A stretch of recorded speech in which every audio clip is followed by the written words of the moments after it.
भिंड से अगली खबर, जहां पे पत्थर माफिया के हौसले बुलंद है। खनिज विभाग की टीम पर हमला किया गया।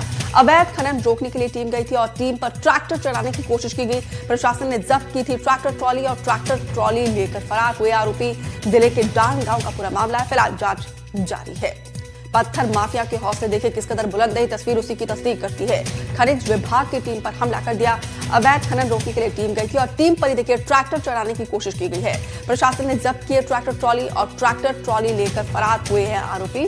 जिले के डांग गांव का पूरा मामला है, फिलहाल जांच जारी है।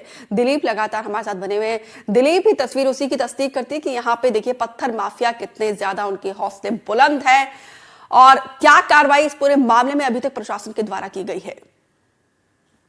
जी, मैं आपको बिल्कुल बता दूं कि जिस तरह चंबल संभाग में जिस तरह से जो पत्थर माफिया और रेत माफिया उनके जो हौसले कितने बुलंद है, वो इस घटना को देखा जा सकता है। किस तरह जो बदमाश है, जो माफिया है, एक पुलिस के जो अधिकारी की जो टीम है उनको हमला करने का प्रयास करते हैं। कुछ दिन पहले भी कई साल पहले मुरैना में भी इस तरह की घटना हो चुकी है। जो ट्रैक्टर चढ़ाने का वो प्रयास किया गया था, इसमें एक ऑफिसर की भी उसमें मौत हो चुकी है। और इस घटना में बताया जा रहा है कि जो माइनिंग विभाग की जो टीम, उनको सूचना मिली थी कि डांग पहाड़ जो सरकार है, गोहद थाना क्षेत्र के अंतर्गत आता है, वहां पर माफियाओं को द्वारा जो पत्थरों का अवैध उत्खनन किया जा रहा है और परिवहन किया जा रहा है, उसकी सूचना मिलती है। जब मौके पर पहुंचती है तो एक पत्थर से भरा हुआ जो ट्रैक्टर है उसको पकड़ने का प्रयास करते हैं, लेकिन माफिया एकदम हावी हो जाती है। उनका पूरी टीम है, हालांकि उसके साथ सुरक्षा कर्मी भी मौजूद होते, पुलिसकर्मी मौजूद थे, उसके बावजूद भी उनको घेर लेते हैं। इतना ही नहीं, वो ट्रैक्टर को उनको हाथों से छुड़ाकर, माइनिंग की टीम के हाथों से छुड़ाकर और सरेआम अलग दूर ले जाके ट्रैक्टर को खाली करने का प्रयास करते हैं। जब ट्रैक्टर खाली हो जाता है तो पूरी टीम यहाँ खड़ी रहती है।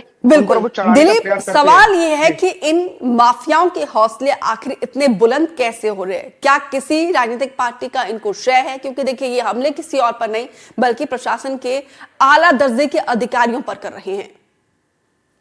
जी, निश्चित तौर पर जिस तरह की घटनाएं लोग लगातार सामने आ रही है, जो माफिया वो बेखौफ हो गए हैं, तो कहीं ना कहीं इनका रसूख का एक दबाव रहता है, रसूख का इनका संरक्षण रहता है, जिस कारण से इस तरह की जो घटना को देने से चूकते नहीं है। इस तरह के जो बेखौफ होकर जो अधिकारी हो या पुलिस अधिकारी हो, उनके पर हमला करने से नहीं चूकते हैं। कहीं ना कहीं राजनीतिक दबाव के चलते और राजनीतिक संरक्षण की वजह से इस तरह की घटना को अंजाम देते हैं।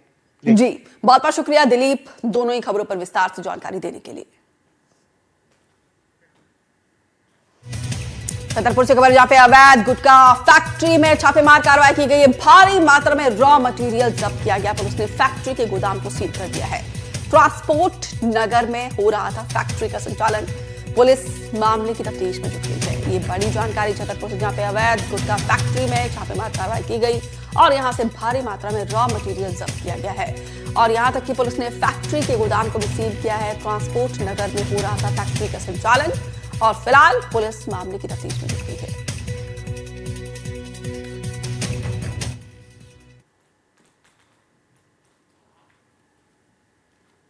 यहाँ पर एक गोदाम में इस तरीके का कुछ कार्य होता है, जिस तरह के तारतम्य हम लोगों ने कल यहाँ पे चेकिंग करने की कोशिश की थी, किस तरह का कार्य, लेकिन मकान मालिक के ऊपर बिना औहदा निकालने बाद में इसको सील कर दिया गया था। और आज किराएदार के उपस्थित होने पर, उनके रिप्रेजेंट्स में जो व्यक्ति उपस्थित हुआ है, हम लोगों ने यहाँ पर अपना जांच काम चालू किया है। क्या पाया गया सर?